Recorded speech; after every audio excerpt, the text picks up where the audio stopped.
Medieval witch trials were not the dramatic spectacles of Hollywood films or the organized hunts of popular imagination.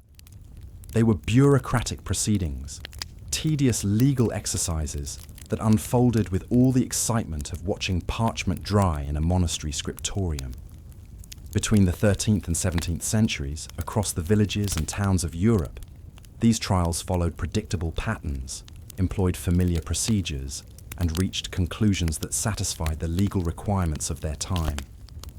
The accused witch was typically a woman, often elderly, frequently poor, and almost always someone who had somehow disrupted the delicate social fabric of her community. She might have been a midwife whose patients died, a beggar whose requests for charity had been refused, or simply an argumentative neighbour who had quarrelled once too often about property boundaries or wandering livestock. The path from social irritation to formal accusation was neither swift nor dramatic, but rather a gradual accumulation of whispered complaints and remembered grievances.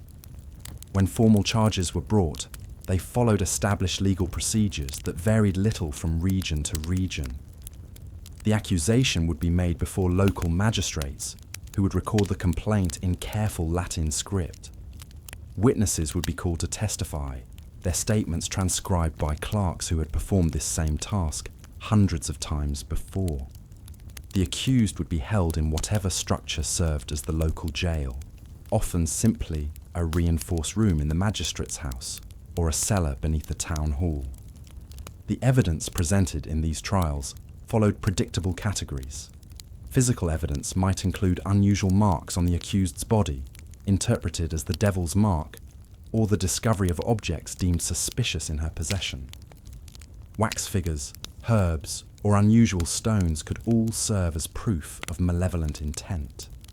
Testimony typically centered on unexplained misfortunes that had befallen the community, crops that had failed, livestock that had sickened, or children who had taken ill might all be attributed to the accused's supernatural interference. The legal proceedings themselves were methodical affairs. Questions were asked from standardized lists that had been refined over decades of similar trials. The accused would be asked about her religious practices, her knowledge of healing herbs, her relationships with neighbors, and her familiarity with various prayers and psalms. Court scribes recorded these exchanges in the same formulaic language used for property disputes or debt collections. Torture, when employed, was administered according to established protocols. The strappado, the rack, and other devices were operated by skilled technicians who understood the precise application of pressure required to elicit confessions without causing immediate death. These sessions were carefully documented, with notaries recording each question asked and each response given. The goal was not sadistic entertainment, but the production of legally admissible confessions that would satisfy the requirements of canon and civil law. The confessions that emerged from these proceedings followed remarkably similar patterns. The accused would admit to making pacts with demonic forces, often describing meetings that took place at crossroads or in isolated clearings. She would confess to attending Sabbaths, where groups of witches gathered to worship Satan and plan their attacks on Christian society. These gatherings were described in elaborate detail, with accounts of flying through the night sky, transforming into animals, and participating in rituals that inverted normal Christian practice. The demons with whom these women claimed to have allied were given names and descriptions that varied little from trial to trial. They appeared as black dogs, cats, or men dressed in dark clothing. They offered power and revenge in exchange for the witch's soul and service. The contracts described were remarkably similar across different regions and time periods, suggesting that interrogators were working from common manuals that provided templates for proper confessions. Local variations in these trials reflected the particular concerns and traditions of different communities. In regions where cattle herding was the primary occupation, witches were more likely to be accused of causing livestock diseases. In agricultural areas, they were blamed for crop failures and unusual weather patterns. Coastal communities might accuse witches of raising storms that threatened fishing boats, while mountain villages worried about avalanches and rock slides attributed to supernatural interference. The role of learned authorities in these proceedings was both significant and mundane. Judges consulted established texts like the Malleus Maleficarum, which provided detailed instructions for conducting witch trials. These manuals offered standardized questions, described physical signs of demonic association, and outlined proper procedures for extracting confessions. The application of this scholarly knowledge transformed what might have been chaotic mob justice into orderly legal proceedings that satisfied contemporary standards of jurisprudence. Religious authorities played essential but predictable roles in these trials. Local priests might be called upon to examine the accused for signs of demonic possession or to verify the authenticity of claimed supernatural experiences. Bishops and other higher clergy provided oversight and approval for the most serious cases. The involvement of church officials lent legitimacy to proceedings that might otherwise have been dismissed as mere superstition or personal vendettas. The economic aspects of witch trials were significant but rarely dramatic. Families of the accused often faced financial ruin as they attempted to pay for legal representation and court costs. The property of convicted witches was typically confiscated, providing financial incentives for prosecutions that extended beyond mere religious or social concerns. Court officials, executioners, and other participants in the legal process received standardized fees for their services, creating a bureaucratic apparatus that had economic interests in maintaining the system. The social dynamics surrounding these trials reflected broader tensions within medieval and early modern communities. Accusations often followed lines of existing social conflict, with neighbors using witchcraft charges to settle long-standing disputes. Women who challenged traditional gender roles, who accumulated property or influence, or who simply irritated their communities through abrasive personalities, became natural targets for suspicion. The trials provided a socially acceptable mechanism for removing troublesome individuals while reinforcing community norms and hierarchies. The execution of convicted witches, when it occurred, was conducted according to established protocols that varied by region and legal tradition. Burning was common in areas influenced by Roman law, while hanging was preferred in regions following English common law traditions. These executions were public events, but they were organized spectacles rather than spontaneous outbursts of mob violence. Officials ensured that proper procedures were followed, and that the condemned had opportunities to make final statements and receive religious consolation. The documentation produced by these trials created vast archives of legal paperwork that survive to this day. Court records, witness testimonies, and confessions were carefully preserved, providing modern historians with detailed insights into the beliefs and procedures of past centuries. These documents reveal the mundane reality behind events that have been sensationalized in popular culture. They show bureaucrats doing their jobs, witnesses providing testimony, and accused individuals navigating legal systems that offered little hope of acquittal. The decline of witch trials occurred gradually as legal standards evolved, and educated elites became increasingly skeptical of supernatural explanations for misfortune. Changes in legal procedure, requiring higher standards of evidence and providing greater protections for the accused, made successful prosecutions more difficult. Scientific advances offered alternative explanations for previously mysterious phenomena, reducing the perceived need for supernatural interpretations of natural events. The last witch trials in Europe occurred in the 18th century, marking the end of a legal tradition that had persisted for several hundred years. These final cases often involved elderly women whose communities had maintained older beliefs despite changing intellectual fashions among educated elites. The proceedings followed the same basic patterns that had characterized earlier trials, but they took place in a world that was increasingly skeptical of their underlying premises. The legacy of medieval witch trials extends far beyond their immediate historical period. They established legal precedents for dealing with accusations of supernatural crime, created documentation practices that influenced later judicial procedures, and demonstrated the capacity of legal systems to process extraordinary claims through ordinary bureaucratic mechanisms. The trials revealed both the power and the limitations of legal institutions when confronted with beliefs and accusations that challenged rational explanation. Modern understanding of these trials has been shaped by centuries of interpretation and reinterpretation.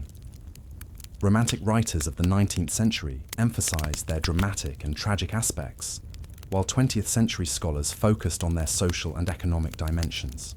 Contemporary historians approach them as complex phenomena that reveal much about the societies that conducted them, examining the intersection of legal procedure, religious belief, and social tension that made such proceedings possible.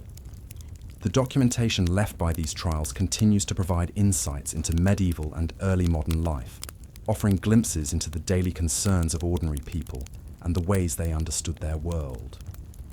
The testimony of witnesses reveals popular beliefs about causation and responsibility, while the confessions of the accused illuminate the psychological pressures created by legal proceedings that presumed guilt rather than innocence.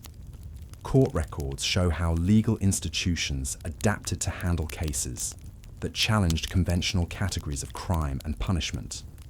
The witch trials of medieval Europe were neither the sensational spectacles of popular imagination nor the simple expressions of primitive superstition often portrayed in simplified historical accounts. They were complex legal and social phenomena that reflected the intersection of religious belief, legal procedure, and community tension in societies that lacked modern scientific explanations for misfortune and disease. The trials themselves followed remarkably predictable patterns, each unfolding like a grim theatrical performance, where the ending was written before the curtain ever rose.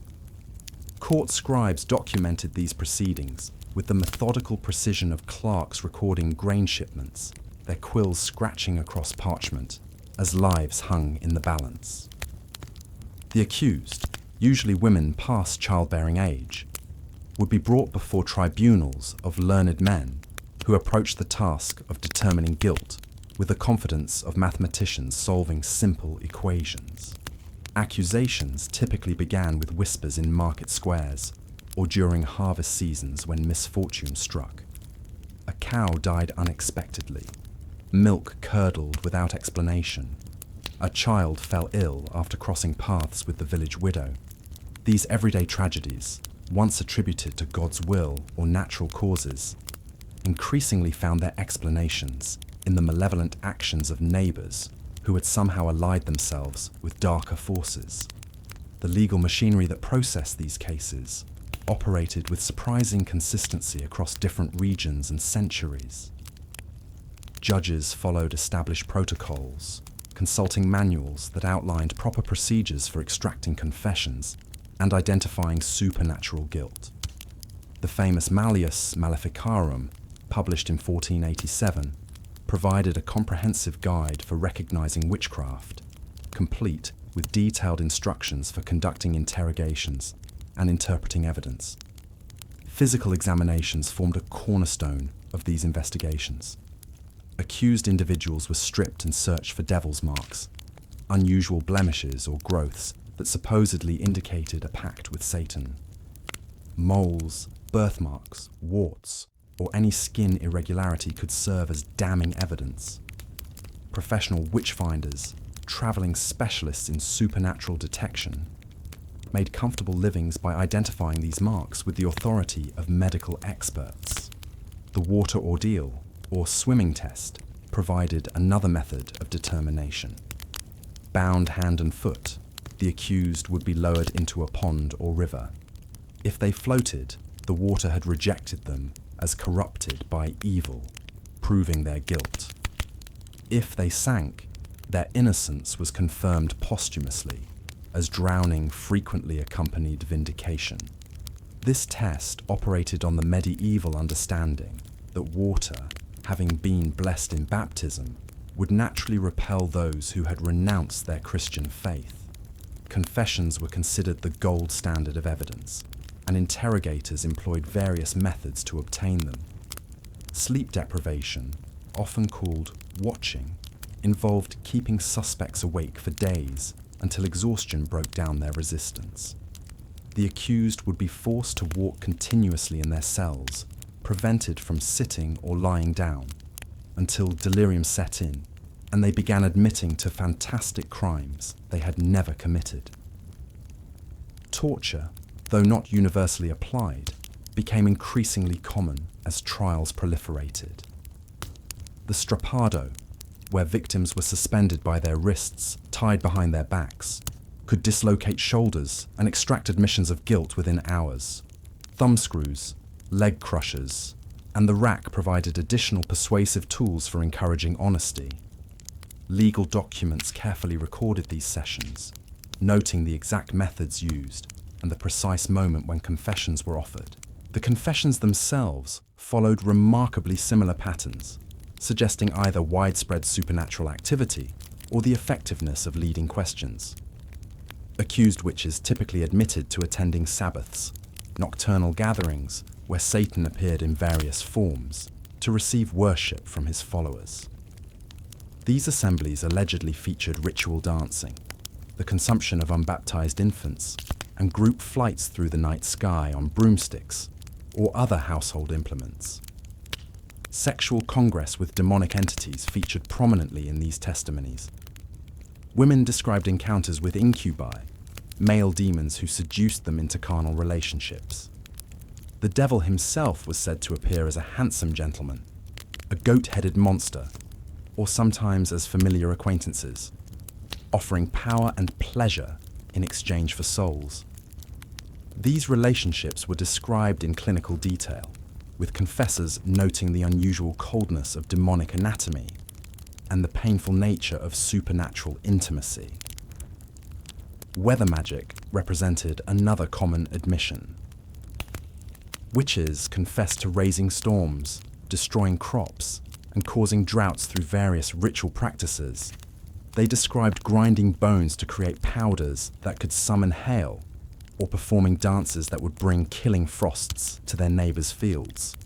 These confessions often coincided with actual meteorological disasters, providing convenient explanations for agricultural failures that might otherwise challenge divine providence. The transformation of ordinary household items into instruments of malevolence featured heavily in trial records. Brooms became vehicles for supernatural transportation. Cooking pots served as cauldrons for brewing harmful potions. Even domestic animals could be revealed as demonic familiars, with cats, dogs, and birds secretly serving their mistresses' evil purposes while maintaining the appearance of innocent pets. Regional variations in these patterns reflected local concerns and cultural anxieties. In Germanic territories, where wolves posed genuine threats, confessions often involved shape-shifting into predatory animals. In areas prone to plague, witches admitted to spreading disease through supernatural means. Coastal regions produced testimonies about cursing ships and summoning sea storms, while agricultural communities focused on crop destruction and livestock illness. The social dynamics surrounding these trials revealed much about medieval community structures. Accusations frequently followed existing fault lines of neighborhood tension, economic competition, or family disputes. Property inheritance battles could transform into witchcraft prosecutions, with inconvenient relatives finding themselves facing supernatural charges that conveniently removed them from consideration as heirs. Elderly women, particularly those who lived alone or practiced traditional healing, faced disproportionate risk. Their knowledge of herbal remedies, accumulated over decades of treating village ailments, could be reinterpreted as evidence of supernatural power. A potion that failed to cure might be seen as proof of malicious intent, while successful treatments suggested an unholy source of knowledge. The economic implications of these trials extended far beyond court costs. Condemned witches forfeited their property to the state, providing additional incentive for prosecution. In some regions, professional witch hunters received payment based on the number of convictions they secured, creating perverse incentives that encouraged the discovery of supernatural crime, even in previously peaceful communities. Documentation from these proceedings provides fascinating glimpses into medieval understanding of causation and responsibility. When crops failed or children died, communities demanded explanations that went beyond natural causes. The witch trial system provided a framework for identifying human agents responsible for supernatural harm, offering the comfort of tangible enemies in an uncertain world where death and disaster struck without warning or apparent logic. The trials themselves became community events, drawing crowds who witnessed the formal process of identifying and eliminating evil from their midst. Court sessions provided entertainment, education, and reassurance that authorities were actively protecting society from supernatural threats. The bureaucratic machinery of medieval witch trials, once set in motion, demanded its documentation. Every accusation, every testimony, every confession extracted under duress was carefully recorded by scribes whose quills scratched endlessly across parchment. These were not casual proceedings.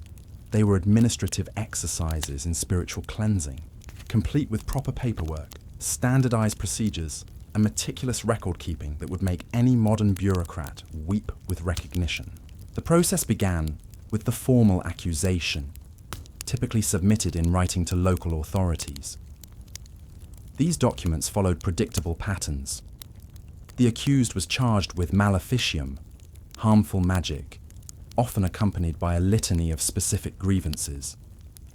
Crops had failed after an argument with the suspect. Livestock had sickened following a heated exchange. Children had fallen ill after crossing paths with the accused. The paperwork piled up like autumn leaves, each sheet another step toward the inevitable conclusion. Interrogation transcripts reveal the methodical nature of these proceedings. Questions were standardized, drawn from established manuals that prescribed the proper way to extract confessions. Did you make a pact with the devil? When did you first meet Satan? Who else attended the Sabbath with you? The responses, whether given freely or torn from the accused through torture, were dutifully recorded. Even screams had their place in the official record, noted as evidence of demonic resistance to holy questioning. The confessions themselves followed remarkably similar patterns across different regions and time periods. This wasn't coincidence. It was the result of a shared understanding of what witchcraft looked like, propagated through legal texts and reinforced by precedent. Accused witches confessed to flying through the night sky, attending gatherings where they worshipped Satan, transforming into animals, and brewing potions that could kill cattle or seduce unwilling lovers. The details varied, but the fundamental structure remained constant, as if drawn from a cosmic template of evil. Physical evidence was catalogued with equal care. Wax images found in the accused's home were interpreted as instruments of sympathetic magic. Herbs became proof of poison brewing. Books, especially those written in Latin or containing mysterious symbols, were clear evidence of diabolic learning. Even common household items could become sinister when viewed through the lens of suspicion. A spinning wheel might be used to cast spells. A mirror could serve as a scrying device. Ordinary objects transformed into instruments of maleficium through the alchemy of accusation. The witch marks, those supposed signs of diabolic allegiance, received particular attention from court physicians and appointed examiners. These men, often barber surgeons or local doctors, were tasked with finding physical proof of supernatural corruption. They searched for extra nipples where familiars might suckle, for spots that felt no pain when pricked with pins, for any deviation from normal human anatomy that might indicate otherworldly interference. Their reports, clinical in tone yet suffused with superstition, formed crucial pieces of evidence in the legal proceedings. Witness testimony was gathered with equal thoroughness.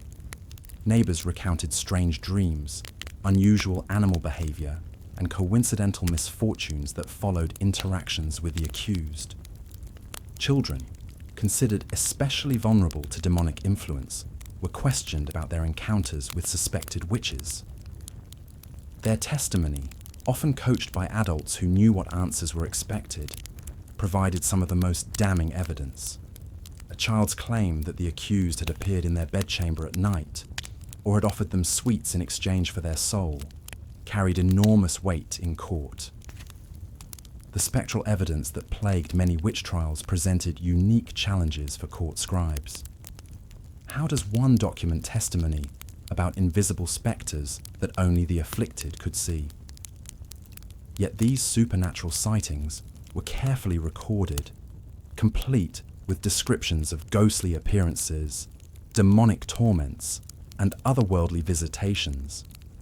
The accused might be sitting quietly in the dock, while witnesses testified to seeing their spectral form flying about the courtroom, pinching and tormenting the innocent. These parallel realities coexisted in the official record, matter-of-fact entries about impossible events. Economic considerations threaded through every document: the costs of imprisonment, the fees for professional witch-finders, the expenses of torture and execution, all were meticulously tracked. Some regions developed elaborate fee schedules for different aspects of witch trials. So much for the initial examination. Additional charges for each session of questioning, premium rates for specialized torture techniques. The pursuit of justice came with a price tag, and someone had to pay it. Often, that someone was the accused or their family, adding financial ruin to spiritual condemnation. Property seizures were documented with particular care, since they often provided the economic incentive for prosecutions. The accused's lands, livestock, household goods, and money were inventoried and distributed according to local law and custom. Some went to the courts, some to informants, some to the church. These asset transfers were recorded in detail, creating paper trails that revealed the material benefits of spiritual persecution. A successful witch trial could be quite profitable for those in positions of authority. The role of torture in obtaining confessions was acknowledged, though often euphemistically. Court records spoke of putting the question to the accused, of examining them thoroughly, of helping them remember their diabolic activities. The specific techniques employed were sometimes described in clinical detail. The strappado, where the accused was hoisted by their arms, bound behind their back. The application of red-hot irons to sensitive areas. The crushing of fingers and toes in specially designed devices. These procedures were presented not as cruelty, but as necessary tools for uncovering truth that the devil sought to conceal.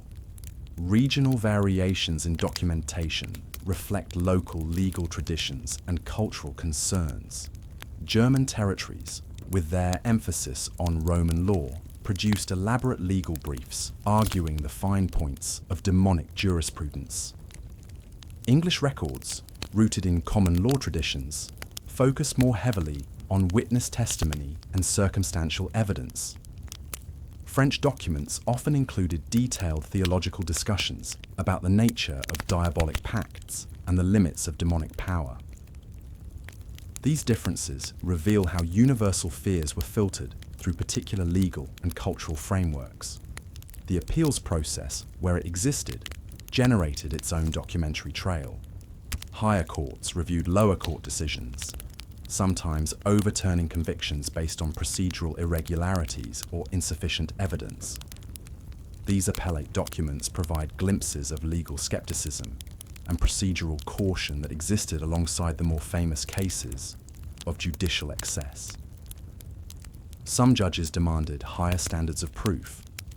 Some questioned the reliability of spectral evidence or child testimony.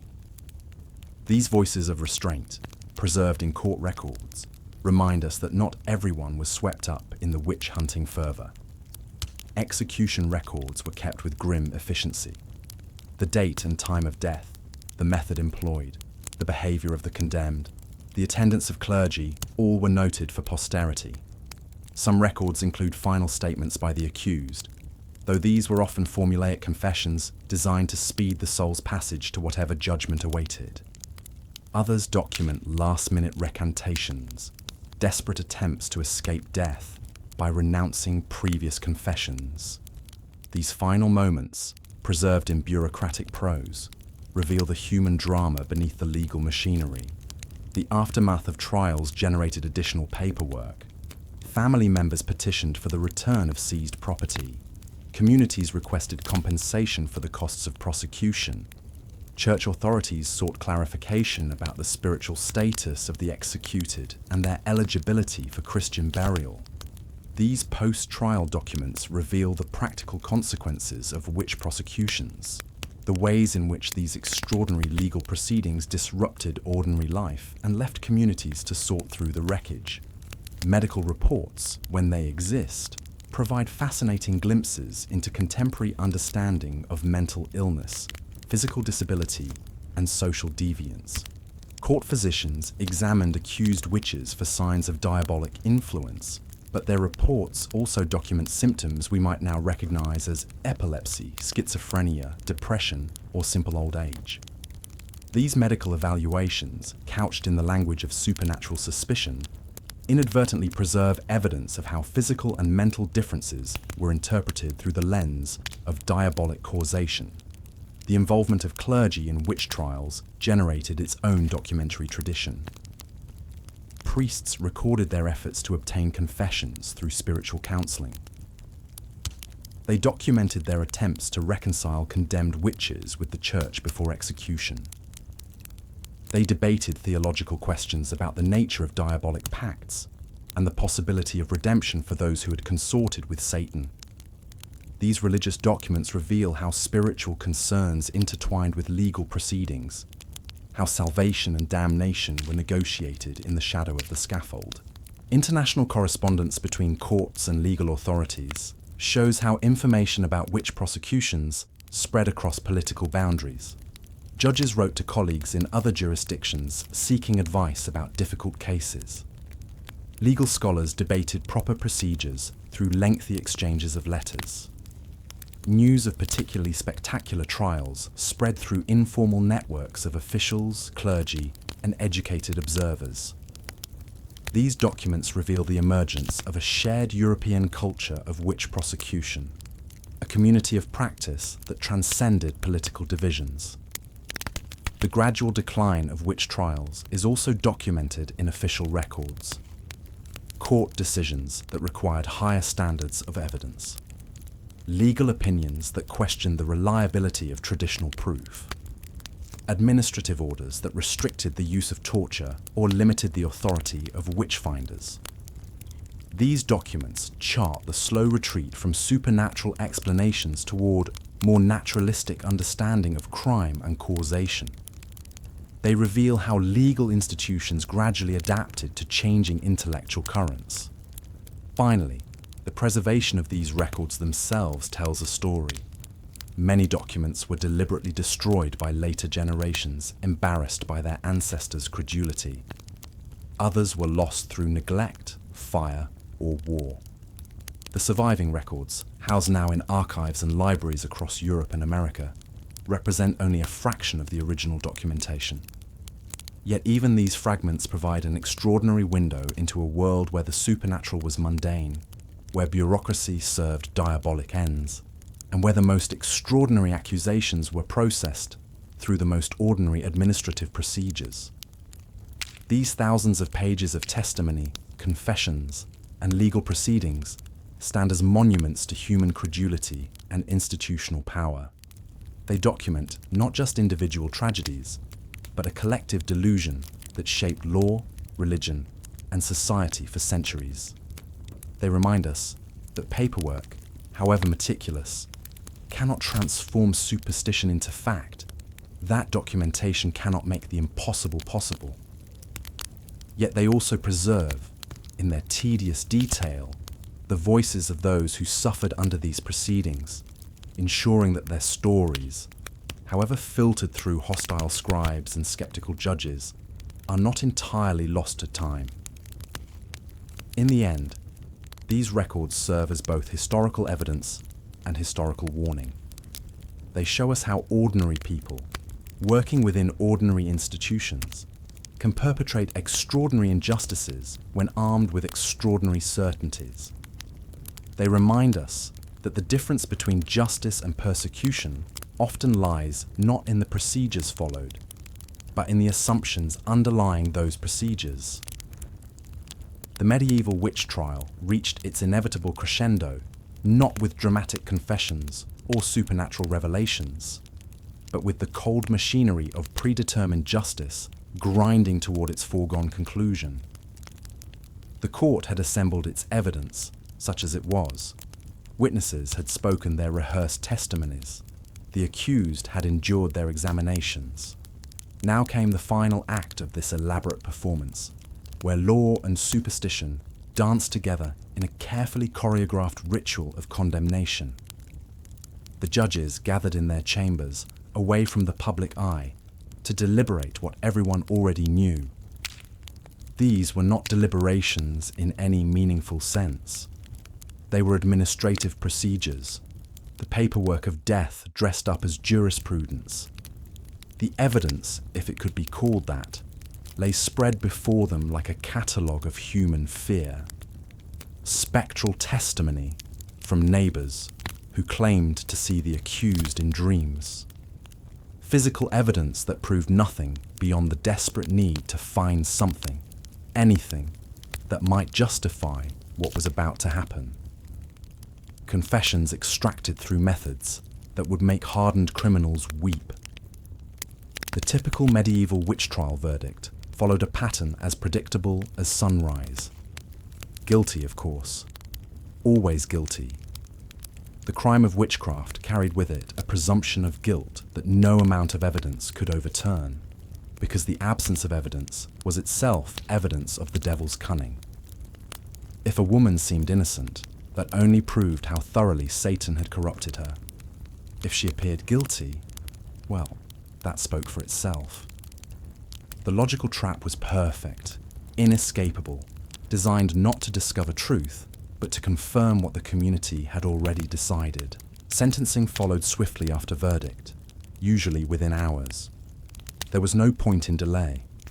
The longer a convicted witch remained alive, the greater the danger to the community. Or so the reasoning went. Death was the only acceptable outcome, though the method varied by region and the particular enthusiasms of local authorities. In some places, hanging was preferred as quick and relatively merciful. In others, burning was mandated, partly for its symbolic value in purifying evil, partly for the spectacular nature of the punishment that would serve as a warning to others who might be tempted by diabolic bargains. The condemned witch rarely faced death alone. Family members, if they had not already fled or been arrested themselves, might be permitted a final visit, though these meetings were closely supervised. More often, clergy attended the final hours, offering last rites and final opportunities for confession. These priests walked a delicate line between pastoral care and legal procedure. They genuinely sought to save souls, but they also served as instruments of the court, gathering any final admissions that might implicate others or validate the proceedings. Preparation for execution followed established protocols that varied little from one jurisdiction to another. The condemned was typically held in a cell, within the courthouse or a nearby religious building, under constant guard to prevent escape or suicide. Both possibilities terrified authorities for different reasons. Escape would suggest incompetence or worse, possible corruption among the guards. Suicide would cheat the community of its public spectacle and raise uncomfortable theological questions about the state of the soul. The night before execution often brought a flurry of activity as final preparations were made. Executioners, usually travelling professionals who moved from town to town plying their trade, would inspect their equipment and coordinate with local authorities about timing and logistics. Wood would be gathered for burning, scaffolds erected for hanging, and public spaces cleared for the crowds that would inevitably gather. These events drew spectators from miles around, turning executions into grotesque festivals that combined religious observance with public entertainment. Documentation of the final hours reveals the human cost of these proceedings in ways that court records often obscured. Some of the condemned spent their last night in prayer, genuinely believing they would soon face divine judgment. Others ranted against their accusers, maintaining innocence to the end. Many simply wept, overwhelmed by the magnitude of what was happening to them. Guards reported that few slept, instead pacing their cells or sitting in stunned silence as dawn approached. The morning of execution brought its own rituals. The condemned was typically allowed to wash and dress in clean clothes, often white garments symbolizing purification or burial shrouds that would serve both symbolic and practical purposes. Breakfast was offered, though few had appetite for it. A final confession was solicited, not for the soul's benefit, but for the court's records. These last statements were carefully transcribed, analysed for any additional information that might prove useful in future proceedings. The procession to the place of execution transformed the condemned from person to symbol. Accompanied by guards, clergy, and often a growing crowd of observers, the journey through town served multiple purposes. It demonstrated the power and reach of authority, showed the consequences of transgression, and provided a final opportunity for public confession or repentance. Some of the condemned used these moments to maintain their innocence, shouting to crowds that they died unjustly. Others seemed broken by the process, shuffling along in defeated silence. The execution site itself was carefully chosen for maximum impact, usually located just outside town boundaries to avoid contaminating sacred ground with death. These places became associated with divine justice in the public mind. Permanent structures like gallows or stake platforms were sometimes erected in communities that conducted frequent executions, grim monuments to the ongoing war against supernatural evil. The actual moment of death was both climax and anticlimax of the entire proceeding. After days or weeks of building tension, testimony, and deliberation, the end came with shocking swiftness. A rope tightened, flames caught, and a human life ended while crowds watched in fascination and horror. The condemned rarely had opportunity for final words, though some managed brief statements that witnesses would remember and repeat for years afterward. But death did not end the legal and social ramifications of a witch trial. The body of the executed became another piece of evidence in the community's ongoing struggle with supernatural forces. Some authorities ordered the corpse burned regardless of the method of execution, ensuring complete destruction of any lingering diabolic influence. Others permitted burial, though usually in unconsecrated ground away from Christian cemeteries. A few jurisdictions went further, dismembering the body or displaying parts as warnings to potential witches. Property seizure, which had often motivated the initial accusations, now proceeded with legal authority. The goods, lands, and possessions of the condemned were distributed according to local custom and law. Families found themselves not only grieving, but destitute, their inheritance confiscated to pay court costs, compensate accusers, or reward those who had brought the witch to justice. Children of the executed faced lifelong stigma, marked by their parents' crime and suspect in their neighbors' eyes. The psychological aftermath of executions rippled through communities in complex ways. Some felt relief that the supernatural threat had been eliminated, that crops would grow better and children would be safer now that the witch was gone. Others experienced unease or guilt, wondering privately whether justice had truly been served. A few brave souls might question the proceedings, though such doubts were dangerous to express openly. Records show that witch executions often triggered additional accusations and trials, as if the community's appetite for supernatural justice had been whetted rather than satisfied. Witnesses to the execution would return home hyper-alert to signs of witchcraft among their neighbors. Children who had watched adults burn for making pacts with the devil would grow up seeing diabolic influence everywhere. The execution that was meant to end the threat of witchcraft often only multiplied the fears that had created it. Economic impacts extended far beyond property confiscation. Communities that gained reputations for aggressive witch hunting sometimes found themselves avoided by traders and travelers who feared being caught up in accusations themselves. Agricultural disruptions caused by imprisoning farmers during crucial seasons affected local food supplies.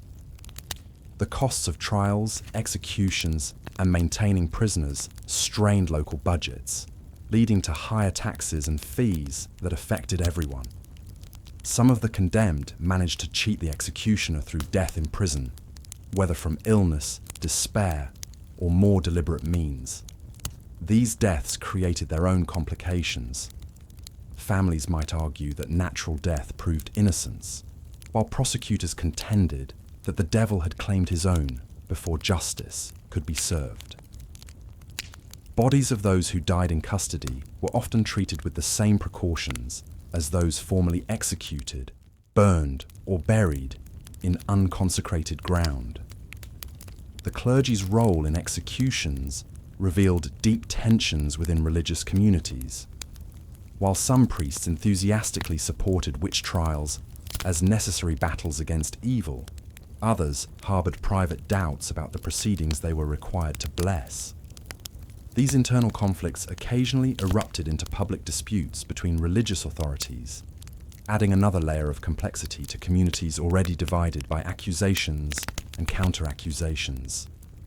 Legal appeals, where they existed at all, were largely ceremonial. The condemned might petition higher authorities for clemency or review, but such requests were almost universally denied. The legal system had invested too much credibility in the trial process to admit error, and admitting that one witch trial was flawed would cast doubt on all of them. Better to let justice take its course than to undermine the entire structure of supernatural law enforcement. Documentation of final moments varies dramatically in quality and detail. Some court scribes recorded extensive accounts of last words, behavior, and crowd reactions. Others noted simply that justice was carried out according to law. These variations reflected not just individual diligence, but different conceptions of what was important to preserve for posterity. Some saw executions as legal procedures to be documented. Others viewed them as spiritual battles worthy of detailed chronicle. The crowds that gathered for witch executions represented a cross-section of medieval society, from nobles seeking entertainment to peasants hoping to witness divine justice. Children were often brought to observe, as executions were considered educational experiences that would teach them about the consequences of sin and the power of lawful authority. These young witnesses would carry memories of burning flesh and strangled cries into their own adulthood, shaping their understanding of justice, authority, and supernatural danger. Weather and timing often affected the execution experience in ways that observers interpreted as supernatural signs. Rain that extinguished flames might be seen as divine intervention, while unusually clear skies could indicate heavenly approval of the proceedings.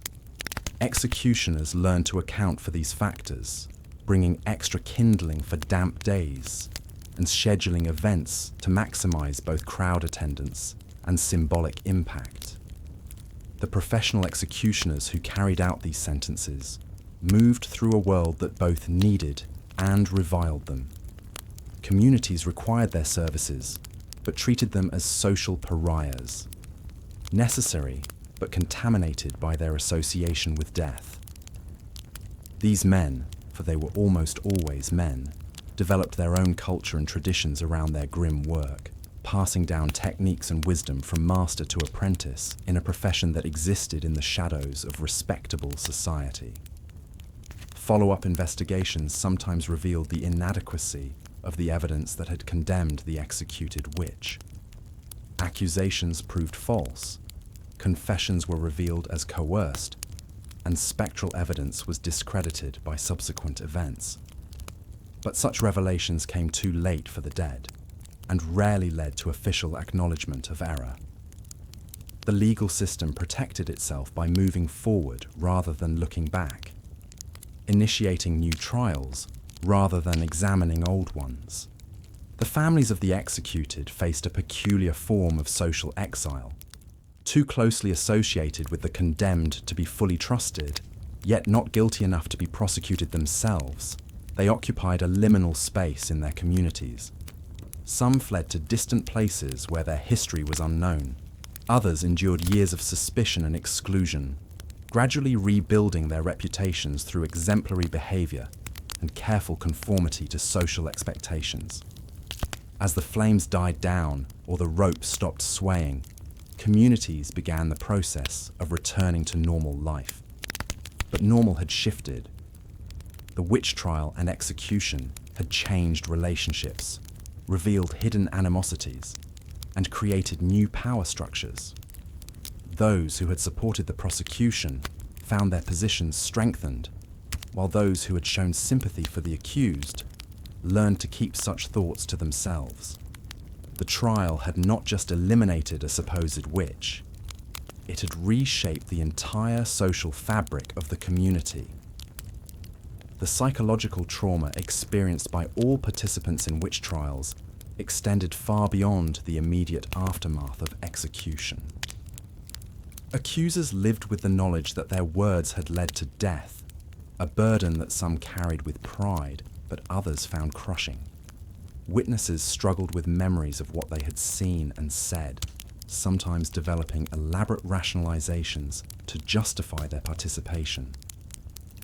Even judges and clergy who had been certain of their righteousness sometimes experienced private moments of doubt that they dared not voice. Thus ended the typical medieval witch trial, not with supernatural drama or divine intervention, but with the mundane mechanics of legally sanctioned murder. The witch was dead, the community was supposedly safer, and the machinery of justice prepared to find its next victim. For in the end, these trials were never really about witchcraft at all. They were about power, fear, and the human capacity for convincing ourselves that our worst impulses serve our highest ideals. By the time the trials concluded and the smoke cleared from the execution pyres, the witch hunts had left behind more than just death and destruction. They had fundamentally altered the fabric of medieval society itself.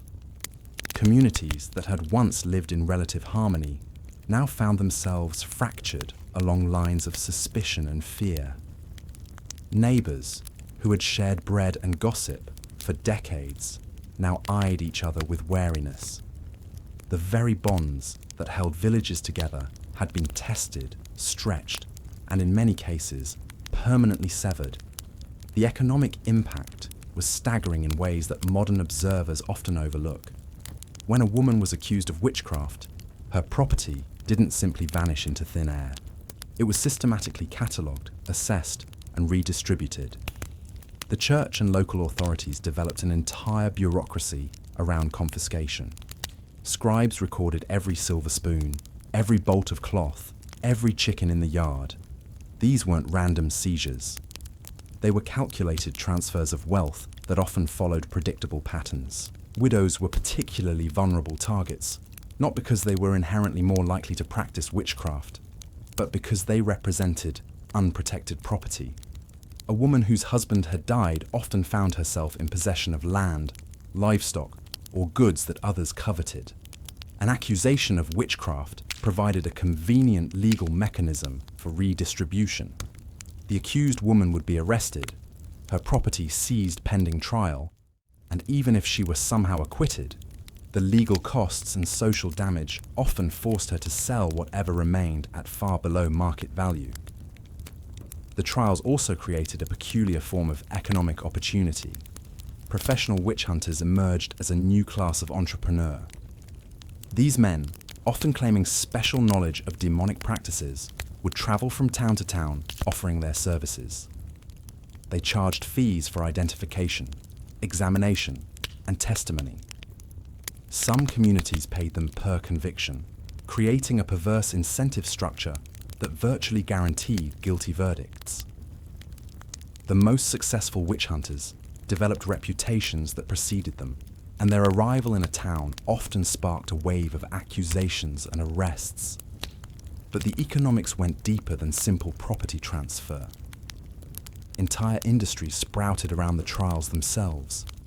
Executioners commanded higher fees for burning witches than for ordinary criminals, claiming the spiritual danger justified the premium. Carpenters built specialized scaffolds and stakes. Blacksmiths forged shackles designed specifically for transporting accused witches. Priests offered special blessings and protections for those involved in the proceedings. Even the production of written materials expanded, with scribes copying and recopying confessions, creating an early form of mass media around the trials. The records themselves became valuable commodities. Towns would purchase copies of confessions from other jurisdictions, using them as templates for their own interrogations. The names of demons, the descriptions of Sabbaths, even the specific wording of alleged curses would be recycled from trial to trial, creating a standardized narrative of witchcraft that bore little resemblance to local folk traditions. This bureaucratic approach to the supernatural created its own internal logic, where consistency with previous records mattered more than truth or evidence. Women who had once held informal positions of authority in their communities found their roles systematically undermined. Midwives, herbalists, and wise women had traditionally served as crucial links in rural society, providing medical care, spiritual guidance, and social stability. The witch trials targeted these women disproportionately, not necessarily because they were believed to be more dangerous, but because their knowledge and independence made them convenient scapegoats for broader social anxieties. The trials created a new form of social mobility, though a twisted one. Accusers could suddenly find themselves in positions of power and influence. A servant girl who claimed to be afflicted by witchcraft might find herself the center of attention, consulted by magistrates and treated with a deference she had never experienced. Young women who had been marginal figures in their communities could become star witnesses, their testimony capable of sending respected citizens to their deaths. This inversion of normal social hierarchies was both intoxicating and dangerous. Communities developed elaborate systems of protection against witchcraft that became deeply embedded in daily life. Houses were blessed regularly. Salt was scattered across thresholds. Iron horseshoes were nailed above doorways. Certain prayers had to be recited before milking cows or churning butter. These weren't occasional rituals, but constant vigilant practices that consumed time, energy, and resources. The psychological burden of living in a world perceived to be under constant supernatural threat was enormous. The trials also created new forms of knowledge and expertise. Court officials became amateur theologians, studying treatises on demonology with the intensity of university scholars. Local magistrates, who had previously dealt with simple matters of property disputes and minor crimes, now found themselves grappling with questions of cosmic significance. The boundary between law and theology dissolved, creating a legal system that operated according to supernatural rather than natural principles. Children growing up during the height of the witch trials internalized lessons about suspicion, conformity, and the dangers of difference. They learned to monitor their own behavior and that of others for signs of demonic influence. They absorbed the understanding that community survival required constant vigilance against internal threats. These lessons would shape their worldview long after the trials ended, influencing how they raised their own children and organized their own communities. The witch trials fundamentally altered the relationship between individual and community in medieval society. Prior to the trials, communities had generally operated on principles of mutual support and collective responsibility.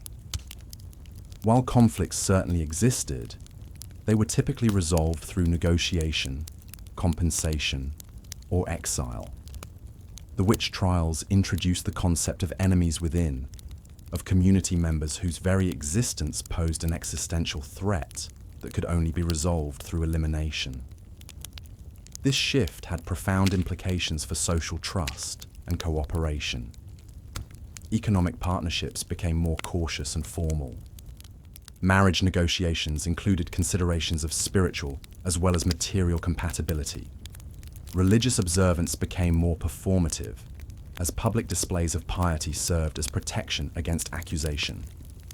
The informal networks of mutual aid that had sustained rural communities for centuries began to weaken under the strain of constant suspicion.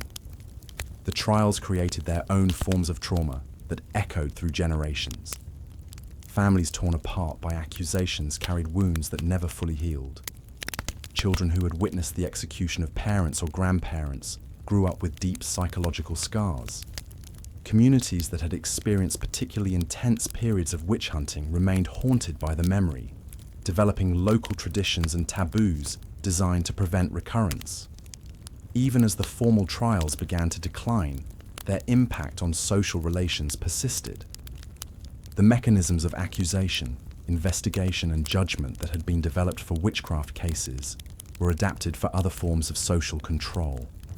Political dissidents, religious minorities, and economic rivals could find themselves subjected to the same techniques of character assassination and property confiscation that had once been reserved for suspected witches. The end of the witch trials didn't represent a sudden return to normalcy, but rather a gradual process of social healing that took generations to complete. Communities had to rebuild trust, re-establish traditions, and develop new ways of managing conflict and difference. The witch trials didn't simply end with a whimper. They faded gradually, like embers cooling in a dying fire, leaving behind scars that would mark European society for generations to come. By the late 17th century, the machinery of witch hunting had begun to slow, its gears grinding against new ideas, new skepticism, and, perhaps most importantly, new forms of social control that made the old methods seem crude and unnecessary. The decline came from multiple directions. Legal scholars began questioning the reliability of spectral evidence. Scientists started explaining natural phenomena that had once seemed supernatural. Religious authorities grew uncomfortable with the chaos and began emphasizing different forms of spiritual discipline. But perhaps most significantly, the very communities that had once embraced witch trials began to see them as disruptive rather than purifying.